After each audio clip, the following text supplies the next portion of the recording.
Matt Gaetz, right here in my district, his opponent has put out a new ad, a guy, Mark Lombardo, I believe, actually claiming in the ad that maybe Matt Gaetz is this secret Mar-a-Lago informant. It is amazing. I love it. He's not kidding either. He actually thinks this could be a possibility. It's probably not going to hurt Gaetz, but just putting it out there because all of these little MAGA freaks have been just pointing at one another ever since this happened. A lot of fingers pointing at Jared Kushner. So I was on Mary Trump's show yesterday.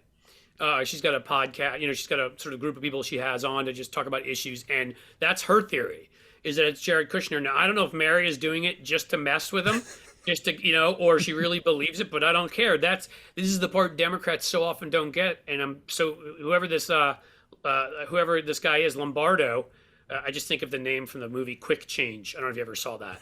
Mr. Lombardo says, I can't help it. But I actually like this. I'm a big fan now. And, I may have to do at my email list a fundraiser for him because I love it because he gets politics. That so much of this is about, again, I wish it were all about issues. In a perfect world, we'd have high-minded debates. We'd debate issues. And the person who is better knowledgeable and has better positions would win. But the Republicans, as we know, for example, the Kansas abortion referendum, are on the wrong side of every issue now. Many of them by 30, 40 points. You look into every one of their histories. I mean, pick any of them.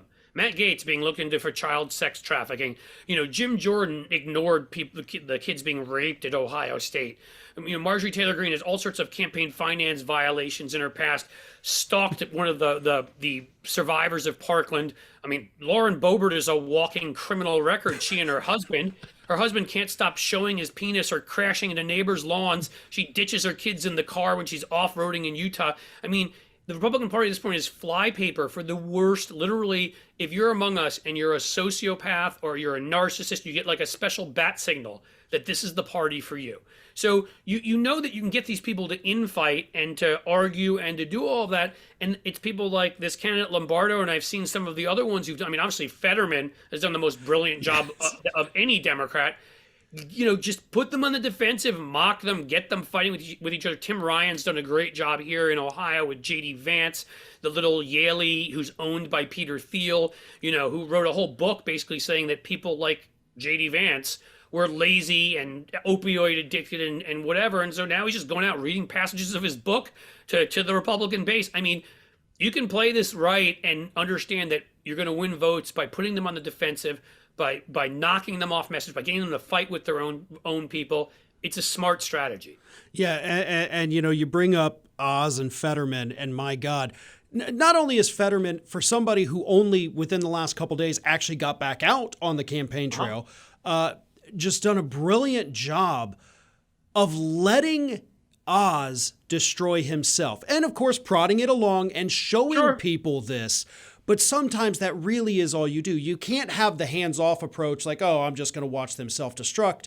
It's feeding into it ever so slightly and making them continue to self-destruct. Whoever his handlers are, y'all are brilliant. Move to D.C. and start working with other Democrats as well. It's truly a remarkable campaign. And Oz, I love it watching him go down in flames, even in friendly interviews, kind of like Herschel Walker. They can't stop themselves from saying the dumbest things ever. I mean, they're lobbing the softballs, and it's just absolutely. And these guys keep pushing them. I'll say, I know we probably have to go soon. I'll just say quickly, that's what it's so important about this is we have, and again, I don't try to make this about age because there's some folks like Ron Wyden who's like in his 70s and is great at messaging. But understanding who we're up against, the era we're in with social media, what gets attention, we do have this brilliant next generation, Fetterman among them, Katie Porter and Stacey Abrams and Beto O'Rourke, and I don't care. Some of them are further to the left, some of them are further to the middle. Throw ideology out for a second. They're Democrats. They're all a hell of a lot better than any Republican. Eric Swalwell goes after them, on Twitter brilliantly. Like, we do have people who get this. I mean, I'm sorry. I want to thank everyone for their service, the ones who've been leading the Democratic Party for 30 years. I think some of them should be put on the legislative Mount Rushmores. I don't want to go into calling people names.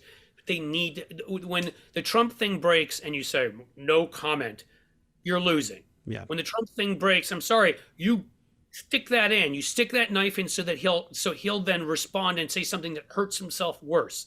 Fetterman gets that. You know, Tim Ryan here gets that.